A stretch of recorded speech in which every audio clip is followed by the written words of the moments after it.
మరి మీ కుటుంబంలోనే మీకు ఏ విధమైన అనుకూలత లేదే. మీరు కులం గురించి అసలు కులం మిమ్మల్ని మర్చిపోయింది. మీరు ఇంకా మా కాపు కులం గురించి పట్టుకోకూడదు. మీరేంటంటే మీ పేరు చివరిని ఏదో గడ్డి తగిలించుకున్నారు కదా, ఆ కులం గురించి మీరు మాట్లాడుకోవాలి తప్ప మాకు ఆకు కులానికి అన్యాయం జరిగిపోతుందని ఎట్టి పరిస్థితుల్లోని మీరు స్పందించకూడదు. ఎందుకంటే మాకు ఆపు కులానికి జరగవలసిన అన్యాయం అంతా మీ ద్వారానే మేము పొందేశాం. ఎవడో కాకినాడ రెడ్డి గారు ఆయిల్ డబ్బులు లారీలు పెడితే పాప ఉద్యమం చేశాను అని చెప్పిన నువ్వు పాపల గురించి మాట్లాడుకోవాలి.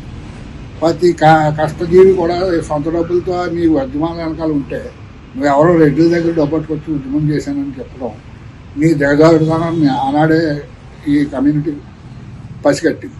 అదే కాకినాడ రెడ్డి పబ్లిక్గా కాపుల అమ్మాయిల్ని అబ్బాయిలని రోడ్ల మీద రాళ్ళు ఇచ్చి కొట్టించినప్పుడు మరి మీ స్పందన ఏది? కాపు కులం కోసం పట్టపగల నడి రోడ్డు మీద పవన్ కళ్యాణ్ గారి తల్లిని భార్యని దూషించిన కాకినాడ రెడ్డి గారు అలా మాట్లాడుతున్నప్పుడు మీరు కులం గురించి ఏమైనా మాట్లాడారా?